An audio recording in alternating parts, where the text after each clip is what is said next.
Excusez-moi, je cherche le nom. Docteur Olivier Granger-Véron. Bon. Docteur Olivier Granger-Véron. Granger-Véron. C'est ça. Très bien. Merci. À vous la parole. Merci beaucoup à l'Association des pneumologues privés du Maroc de m'avoir invité. On m'a demandé de faire un topo sur la prise en charge des apnées du sommeil. Pour une prise en charge idéale du centre d'apnée du sommeil de l'adulte, ou plutôt, moi j'appellerais ça la maladie des apnées du sommeil, car lorsqu'on parle à un patient de syndrome, cela ne lui évoque rien, alors que le mot maladie, c'est plus percutant. Bien sûr, je parlerai en dehors des apnées centrales. Cette conférence est basée sur une expérience personnelle. Depuis 1995, je pratique le sommeil, et surtout depuis 2009. Nous sommes deux au cabinet avec le docteur Mahmoud Salti. Nous avons 14 polysomnographes pour 2 pneumologues. Nous faisons à peu près 6 polysomnographies par jour. Bien sûr, à la fois diagnostic, contrôle sous PPC, voire arrêt de la PPC pendant 8 jours, voire orthèse d'avancée mandibulaire. Personnellement, j'ai 2000 patients avec PPC, donc j'ai une certaine cohorte. Et nous essayons au cabinet de faire une prise en charge optimale, et donc j'ai un faible taux de désappareillage. En France, le taux de désappareillage est de 20 à 30%, et au cabinet de 10 à 15%, et je vais essayer de vous démontrer pour quelles raisons, en accentuant ma conférence sur l'aspect psychologique de cette maladie. Nous faisons uniquement des polysomnographies en externe, c'est-à-dire à domicile, dans 90% des cas, c'est-à-dire le patient est dans son lit, car à la clinique, cela peut bien sûr être... Le patient peut être dérangé par un autre patient s'il est dans une chambre commune, par l'infirmière du service. Et vous remarquerez que jamais je ne parlerai en première intention de faire des EFR ou des gaz du sang. Le patient arrive pour une exploration de son sommeil, donc il faut lui faire un sommeil.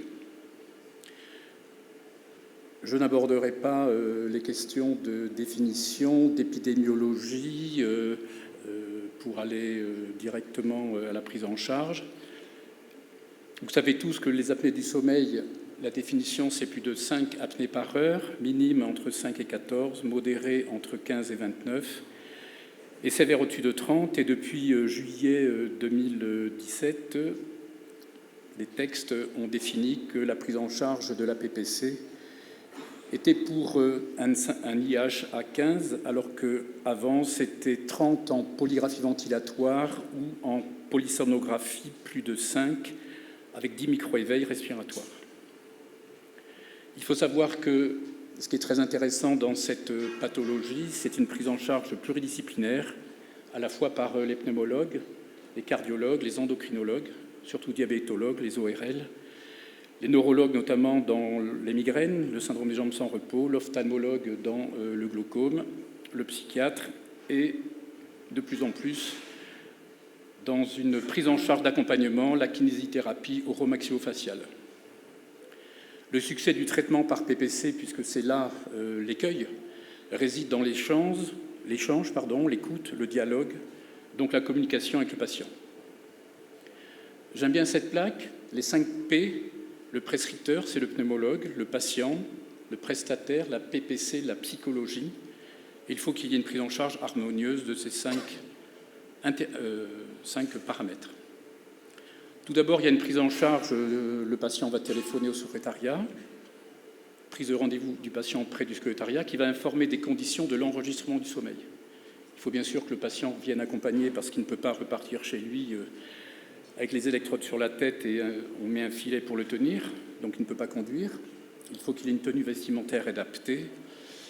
Et le patient sera accueilli par la secrétaire avec amabilité, gentillesse, pour que dès le départ, il y ait une relation de confiance qui s'installe, parce que dans cette pathologie, vous savez tous que le problème, c'est l'acceptation du traitement.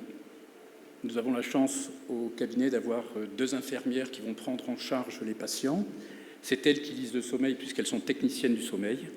L'infirmière va venir chercher le patient dans la salle d'attente. Elle procède au questionnaire que nous avons mis en place. On va demander au patient s'il connaît la maladie, par les médias, par l'entourage.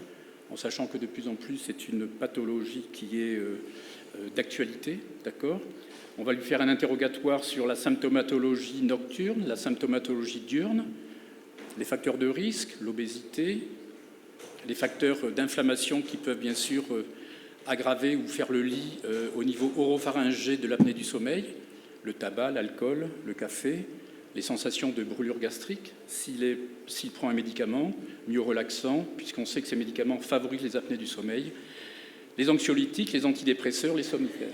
Est-ce que ce patient a une pathologie d'accompagnement ? On va le voir après. Et surtout, est-ce qu'il accepterait un traitement par PPC si le diagnostic est positif ? L'infirmière va poser le polysomnographe et va mettre en place des électrodes au niveau des jambes. Si dans l'interrogatoire, on retrouve la notion de fourmillement, de douleur, d'impatience, dans le but de trouver un syndrome des jambes sans repos. Elle remet le questionnaire au patient, notamment l'échelle de somnolence d'Epworth, l'échelle de fatigue de Pichot, l'échelle de dépression, l'échelle de santé. En fait, on remet un questionnaire qui est validé par la Fédération française de pneumologie. Voilà le questionnaire que nous avons mis au point au cabinet, avec en haut taille, poids. Est-ce que le patient connaît la maladie ? Est-ce que même il a une certaine activité physique ? Tous les symptômes que je ne redécris pas, parce que vous les connaissez aussi bien que moi, le jour, la nuit, les facteurs de risque, les pathologies d'accompagnement, et si ils sont d'accord pour avoir un traitement par PPC.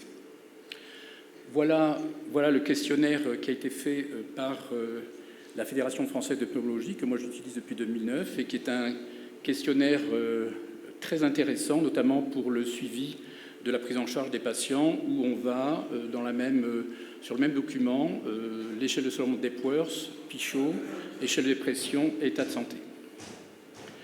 L'infirmière appelle le pneumologue, qui voit le patient dans la salle d'examen pour faire sa connaissance, prendre en compte les éléments du dossier, et un rendez-vous est donné au patient pour les résultats. Le pneumologue revoit le patient pour les résultats, et là, on va lui expliquer qu'est-ce que la maladie. C'est une maladie de couple, c'est la sonorité. Le ronflement est quelque chose qui handicape le conjoint ou la conjointe. L'apnée est quelque chose d'angoissant. Ça peut même entraîner des troubles de la libido. On va lui expliquer que le mécanisme de l'apnée va expliquer le retentissement sur la qualité de vie. Vous ronflez, vous allez vous arrêter de respirer au moment de la reprise de l'inspiration, vous allez avoir un manque d'oxygène. Ce manque d'oxygène va arriver au niveau du cerveau et le cerveau va se réveiller automatiquement, inconsciemment, sans ouverture des yeux, entraînant ce qu'on appelle le micro-éveil d'origine respiratoire. Le fait d'expliquer comme ça, les gens comprennent les choses sans problème. Troisième point, lui expliquer que si déjà il a une pathologie d'accompagnement, telle que l'hypertension artérielle et le diabète, qui sont les deux principales pathologies présentes dans l'apnée du sommeil, ça peut être éventuellement dû à l'apnée, ou si jamais on ne fait rien pour lui, s'il refuse le traitement compte tenu des apnées, du manque d'oxygène, de la désaturation, cela peut entraîner ces pathologies. Éventuellement, remettre au patient par rapport à sa vie professionnelle, notamment les chauffeurs routiers, les auxiliaires de vie, les assistantes maternelles, etc. Le pneumologue, on va expliquer au patient les résultats des différentes échelles, les symptômes, les pathologies d'accompagnement, l'indice d'apnée, la saturation oxymétrique et éventuellement lui montrer les résultats de la polysomnographie. On va lui expliquer que l'enregistrement est validé parce qu'il a dormi plus de 4 heures, qu'il n'y a pas eu de perte d'électrodes, sinon on lui aurait téléphoné. Voilà, et on va lui expliquer que s'il a plus de 5 apnées par heure, il est apnéique, qu'il peut être appareillé à partir de 15 et que c'est sévère au-dessus de 30, voire grave au-dessus de 60. Voilà quels sont les critères d'appareillage pour remplir les fameuses DEP, les fameuses feuilles vertes, où maintenant il faut 6 signes, symptômes cliniques. Avant, il fallait obligatoirement la somnolence, maintenant c'est pas obligé. Le type d'enregistrement, nous on fait tout en polysomnographie. Et après, si vous avez un indice d'apnée entre 15 et 30, il faut qu'il y ait une pathologie d'accompagnement, comme vous le voyez sur l'écran.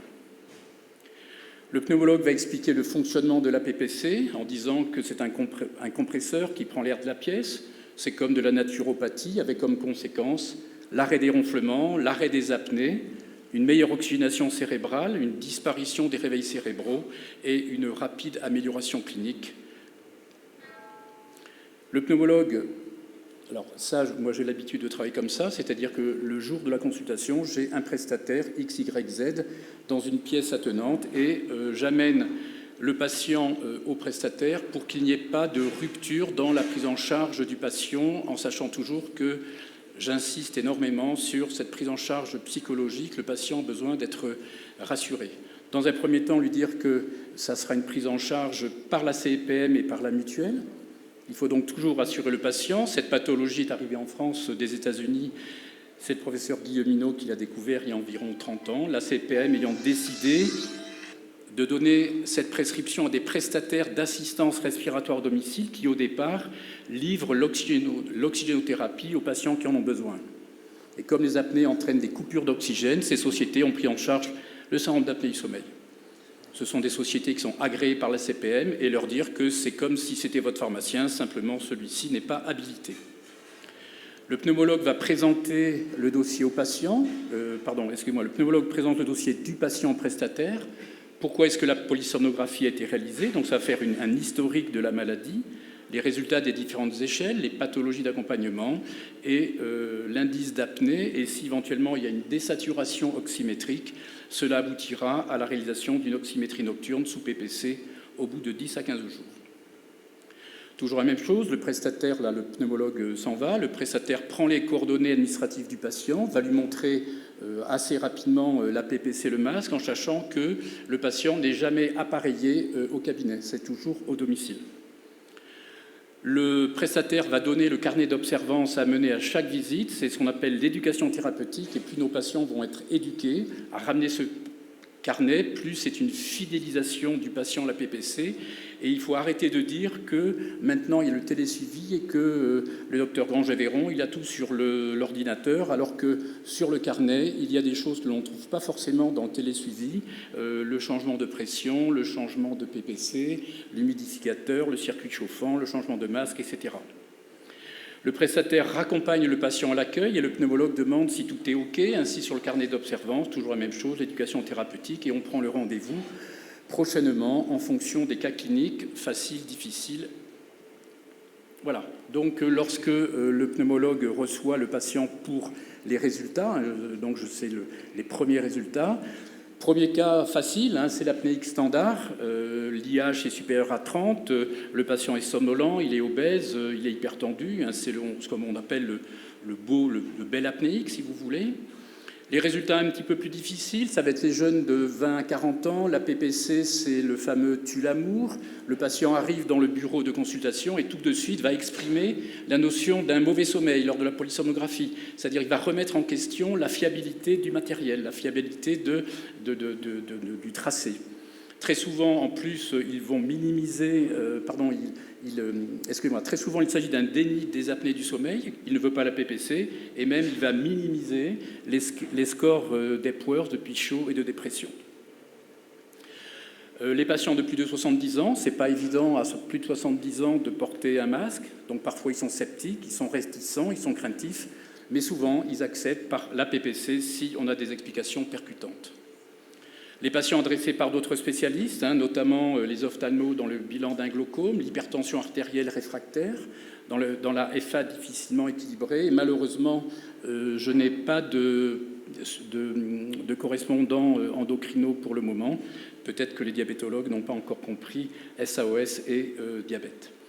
Ces patients adressés par d'autres spécialistes, il sera facile de leur mettre en place une PPC si la symptomatologie est présente. Parfois, il sera difficile, mais si on leur parle des complications, notamment une possible cécité, voire un AVC, cela est même plus percutant que de leur parler d'infarctus du myocarde. Autre attitude, c'est la découverte dans une autre pathologie. Vous suivez un patient pour une BPCO, puis à un moment, au bout de 2-3 consultations, vous allez lui proposer, compte tenu d'une fatigue générale, de lui faire un enregistrement du sommeil, ce n'est pas évident. Dans le cas d'une chirurgie bariatrique non plus, ou bien lors d'un échec, il y a quelques années, d'un premier traitement par PPC. Le suivi du patient, il faudra... Donc là, on reconvoque le patient au bout de 4-5 mois. pour son suivi. Plusieurs cas possibles. Ça va être à 2-3 mois. C'est bien sûr les patients qui vont être les plus réticents tout d'abord. Ce n'est pas la peine de leur donner rendez-vous à 4 mois et demi, 5 mois, dans le cadre aussi du renouvellement de la DEP. On le sait par le prestataire, ou bien la PPC ne marche pas du tout parce que je reçois des mails du prestataire et on a beau changer les masques, on a beau changer d'humidificateur, les circuits chauffants, ça ne marche pas. Ce n'est pas la peine d'insister. Les cas faciles, c'est ce qu'on a parlé tout à l'heure, c'est-à-dire c'est le beau apnéique, il est ronfleur, il est somnolent, il est obèse, il est hypertendu, voire diabétique. Voilà, donc ce qu'il faut, c'est toujours le gratifier, le féliciter. On va lui expliquer qu'il est en mode autopiloté ou en mode constant. Le patient le comprend. On va le féliciter lorsqu'il a une durée d'observance de 4 heures. Pour moi, c'est bien 4 heures. 5, c'est très bien. 6 heures, c'est excellent. Et on va lui expliquer qu'il a une excellente correction de l'indice d'apnée de départ et qu'il s'est amélioré très rapidement grâce à une bonne prise en charge. Le suivi à 4-5 mois, au départ, cas relativement facile, mais un échec, parce qu'on a prescrit la PPC à un moment où il ne fallait pas, mais on ne pouvait pas le savoir. Dans une phase de deuil, en cas de divorce, en cas de chômage, parce qu'il y a un petit qui est né, le bébé partage la chambre pour un déménagement. Il y a des patients aussi qui ont des pathologies annexes, notamment des douleurs articulaires, des épaules, des cervicalgies, et mettre une PPC à ce moment-là, c'est pas terrible. Voilà. Et aussi, on peut avoir des échecs, car il y a différents techniciens pour le même suivi qui vont passer. Côté mécanique, d'accord, et ce que je disais tout à l'heure, on peut avoir un échec, mais un coup de fil au prestataire, un changement de masque, un changement de pression, même un changement de PPC peut très nettement améliorer les choses, voire un changement de technicien. Et très souvent, comme on sait que la pathologie des maladies, que les apnées du sommeil, c'est une pathologie qui est sévère, sérieuse, on peut demain s'endormir au volant et avoir un grave accident et causer aussi d'autres accidents. 9 minutes. Le plus souvent, on peut repartir à zéro en reproposant aux patients de refaire une polysomnographie et rarement parler de l'orthèse à ce moment-là. Parfois, on peut être amené à faire un bilan ORL car la machine pousse et finalement, il y a une déviation de cloison nasale et il faut l'envoyer chez l'ORL. Le suivi 1 an depuis le début du traitement, généralement, si tout se passe bien, il n'y a pas de raison pour que ça ne se passe pas bien au bout d'1 an. On rappelle aux patients qu'en cas de difficulté, malgré le télésuivi, il faut qu'il appelle le prestataire. Et si vraiment le prestataire ne répond pas, il faut appeler le prescripteur, ce qui ne se passe pratiquement jamais, car le prestataire fait le job. Et donc, il faut compter et il faut travailler avec des prestataires, disons, professionnalisme du prestataire. On peut avoir un suivi plus régulier, notamment dans le cas de l'overlap syndrome, où on a à la fois BPCO et SAHOS, très bien, où on va être amené à faire des examens complémentaires, EFR, gazométrie, et vous verrez que je ne parle que maintenant de ces examens complémentaires. Par la suite, il y aura un suivi régulier à 12-18 mois, dans le cadre toujours aussi du renouvellement d'une DEP et bien sûr de la prise en charge médicale du patient. Parfois, on pourrait être amené à faire une polysomnographie de contrôle. Soit ça peut être un simple contrôle, cela va permettre de rassurer le patient.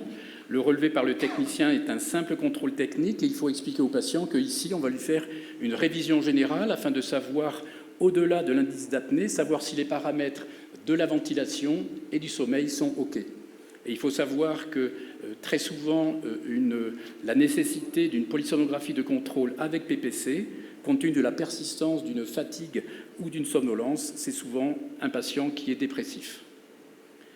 La PSG de contrôle sans PPC, ce qu'il faut savoir, c'est que les études cliniques disent que pour faire un contrôle, bien sûr, il faut faire attention que le patient ne soit pas cardiaque, diabétique. Dans ce cas-là, on peut faire un arrêt de 8 jours pour que l'organisme oublie l'action de la PPC. Et là aussi, on peut faire cet examen dans le cadre d'un amaigrissement, notamment chirurgie bariatrique. Si le patient semble vouloir arrêter la PPC pour le remotiver, c'est une pathologie où il faut remotiver le patient. Et j'ai l'habitude aussi de faire des polysomnographies de contrôle lorsqu'on a un contraste entre une excellente observance, plus de 5 heures, un indice d'apnée modéré, mettons entre 15 et 29, et une efficacité clinique de la PPC. Les raisons de l'échec d'un premier traitement par PPC. Le patient, on a vu son profil jeune, la prescription à un moment inapproprié, notamment des raisons psychologiques, le prestataire, le diagnostic est parfois fait directement par le prestataire, le médecin qui fait la polysomnographie ne donne pas le diagnostic. Échec parce qu'on a plusieurs techniciens qui vont au domicile du patient et les techniciens ne sont pas à la hauteur, sont mal formés et donc il y a une mauvaise prise en charge. Et même le prescripteur, parce qu'il n'a pas assez expliqué, il n'y a pas assez d'implication de sa part en disant « la machine ça marche, il faut le faire, etc. » et pas assez de prise en charge psychologique. Le traitement du SAHOS, pour moi, c'est en premier lieu, c'est la PPC. Pourquoi ? Parce que, premièrement, on peut la mettre en place parce que c'est facile d'expliquer. On a des chiffres, d'accord ?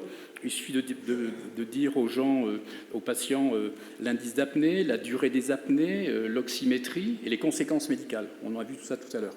Et la fameuse question est, docteur, est-ce que j'ai la PPC à vis ? Il faut leur expliquer que ce n'est pas à l'ordre du jour.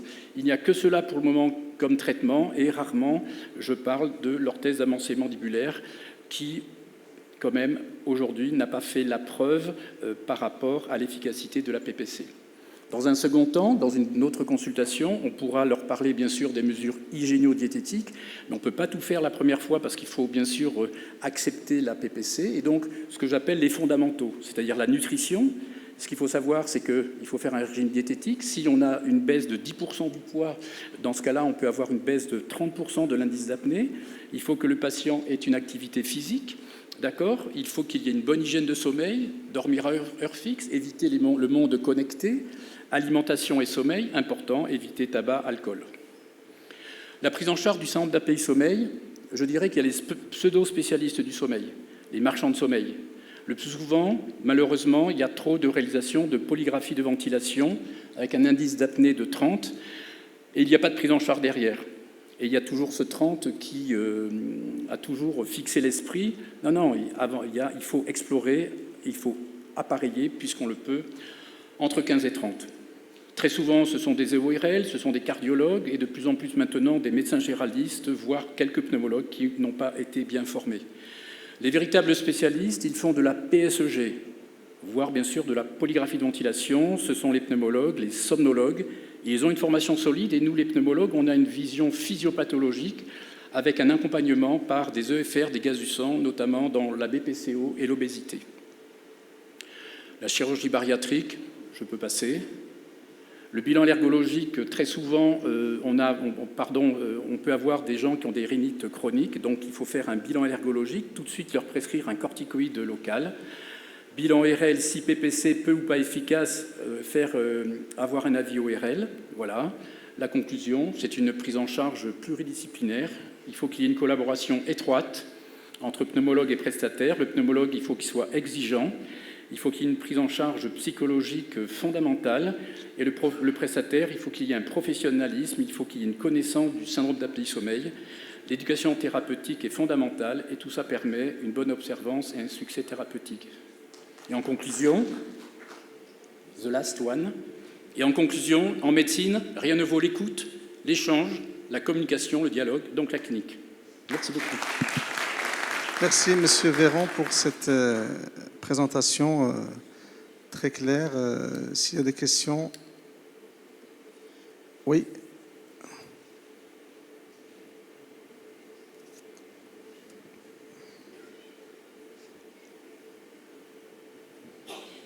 Merci pour votre présentation. Je voulais vous demander concernant les patients qui sont peu asymptomatiques, par exemple les patients qui ont des glaucomes, l'ACFA, l'hypertension artérielle diastolique du sujet jeune, c'est difficile de les fidéliser en traitement en sachant qu'ils sont peu asymptomatiques. Comment vous procédez avec ces patients en général pour les fidéliser au traitement? Merci. Je mets en place systématiquement une PPC.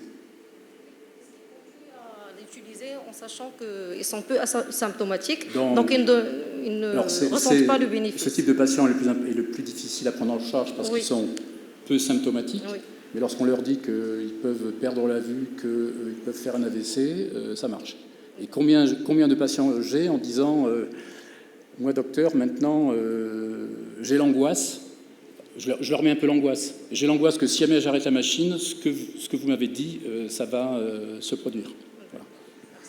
Sachant que tous les glaucomes que j'ai à pression normale ont été stabilisés. Enfin, pratiquement aucun ne s'est dégradé depuis une prise en charge par PPC. Avant de passer une autre question à la salle, je vais poser une petite question concernant la relation entre prescripteur et prestataire. Quel serait le rythme d'envoi du rapport d'observance pour le prescripteur? Est-ce que c'est à la demande ou bien c'est systématique l'envoi du rapport d'observance concernant le suivi de la PPC? Et deuxième question, concernant l'évaluation, le contrôle des malades par la suite, est-ce qu'on exige obligatoirement une polysomno ou c'est juste une polygraphie dans le suivi, dans le contrôle après? Moi, je suis désolé, je fais tout en polysomno, donc je ne fais pas de polygraphie. Bon, donc je fais un suivi en polysomno. Parce que pour moi, un spécialiste du sommeil, il faut qu'il fasse de la polysomno. Voilà, ça c'est voilà. Deuxièmement, pour l'observance, comme on dit, pas de nouvelles, bonne nouvelle. C'est-à-dire que si le patient est bon observant, j'ai aucune nouvelle de la part du prestataire. Par contre, s'il y a des soucis d'observance, je reçois des mails. Et par mail, je sors le dossier, je retraite, je téléphone au prestataire et on fait le point. Voilà. Et même si vous voulez, lorsque j'ai un perdu de vue, le fait de faire donc les DEP, 1 an, 2 ans, parfois le médecin généraliste les signe, bon ok, au bout de 2 fois, 3 fois, on reconvoque les patients en disant tiens, vous n'avez pas été vu depuis 2-3 ans, voilà, donc je rappelle les patients. Donc j'ai une cohorte de patients suivis. Oui. Oui, madame. Il y a le micro derrière, non? Il marche. S'il vous plaît, est-ce que vous pensez qu'un malade qui est sous PPC, avec ses apnées, s'il maigrit, s'il y a une perte de poids, est-ce que si on n'a pas le moyen de refaire une polygraphie, est-ce que vous pensez qu'il va avoir une baisse de son index apnée-hypopnée? Alors j'ai passé la plaque, mais au sein de la clinique Bellara où je travaille, je suis le référent de la chirurgie bariatrique. C'est pas moi qui opère, hein. On est bien d'accord. On a 3 chirurgiens bariatriques. Et donc ça fait 6 ans que je m'y intéresse. Il est vrai, et lorsque les gens me demandent mais si un jour on peut arrêter la PPC, je leur dis oui en maigrissant. Et j'ai 50% de l'obésité chirurgie bariatrique, on arrête la PPC. On arrête la PPC puisque l'amaigrissement prend le relais de l'action de la PPC sur la somnolence, sur la fatigue. Voilà. Mais parfois, il y a quand même les 50% autres restants, il peut y avoir des dysmorphies oromaxillofaciales. Donc on fait des bilans anatomiques. Voilà. Oui. C'est une maladie passionnante, hein, les apnées du sommeil. Hein. Vous avez insisté surtout sur la polysomnographie pour la prise en charge des malades suspects de SAOS. Mais dans le contexte marocain, on a déjà un problème pour faire une polygraphie. Alors, est-ce qu'on a le droit de passer directement aux polysomnographies ou bien il faut commencer premièrement par une polygraphie et secondo, s'il y a un problème, passer à la polysomnographie? Moi, je vous ai fait part de mon expérience à Bayonne, en France, hein, d'accord. Au-delà de ça, je conçois que, simplement, moi, ce que j'insiste, c'est que un patient symptomatique en polygraphie ventilatoire qui a moins de 30, il faut systématiquement soit lui refaire une polygraphie, parce que peut-être que cette nuit-là, il y en a eu 15 et que l'autre nuit d'après, il aurait pu en avoir 35, d'accord ? Ou bien lui faire absolument une polysomnographie, d'accord ? Mais un patient somnolent, fatigué, on n'a pas le droit de le laisser sur la route, d'accord ? Et si vous voulez, lorsqu'on fait du sommeil, il faut s'appeler somnologue ou pneumologue qui font du sommeil, voilà.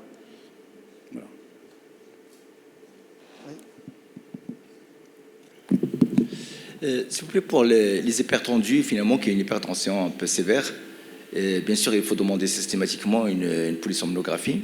Est-ce que ce traitement PPC, est-ce que vraiment, dans votre expérience, est-ce qu'il y a une amélioration de cette hypertension? Deuxième question, pour les prestataires, en France, est-ce qu'ils reçoivent une formation quelque part dans un centre ou bien tout le monde peut être prestataire? Alors, pour la première question, pour répondre directement à votre question sur l'HTA réfractaire, on a énormément d'améliorations grâce à la PPC. Voilà. Et moi, je travaille en étroite collaboration avec 3 cardiologues qui font la polygraphie de ventilation. qui ont l'intelligence après d'envoyer aux pneumologues lorsqu'ils ont un problème, très bien. Aussi les ORL, voilà. Et même, j'ai de bons résultats aussi dans les fibrillations auriculaires. Voilà. Deuxième, en ce qui concerne les prestataires, actuellement, moi j'aimerais qu'il y ait en France une école pour les techniciens, une école. Hein. Disons que ça pourrait être un niveau aide-soignant, mais malheureusement il n'y a pas. Simplement, il y a un organisme en France qui, sur une semaine, forme les gens. Mais pour moi, une semaine, c'est trop court. Il faudrait qu'il y ait une formation d'1 an. Voilà. Et moi, j'ai un numéro de formateur et je forme des techniciens, voire des infirmières prestataires d'assistance respiratoire.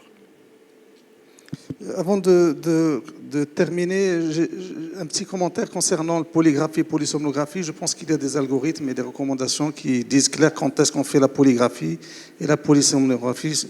Ceci dit, une polygraphie, lorsque l'index est supérieur à 30, on démarre la PPC. Il n'y a aucun mal à ne pas faire la polygraphie. Mais par contre, lorsqu'on est inférieur à 30, alors là, ça pose problème. Est-ce qu'on refait ou pas? Donc, de préférence, si vous n'êtes pas sûr, on commence par la polysomnographie. Tout à fait. Ce qu'il faut savoir, c'est qu'il faut très bien lire le texte qui est avec des tout petites lignes, hein, le texte de juillet 2017, où il est dit que lorsqu'un patient est somnolent, alors qu'il n'est pas cardiaque, qu'il n'est pas diabétique, qu'il n'est pas bronchitique chronique, ok. Lorsqu'un patient est somnolent, pour pouvoir mettre en place une PPC, il faut qu'il ait eu une polysomnographie et non pas une polygraphie. Voilà. Très bien, merci pour...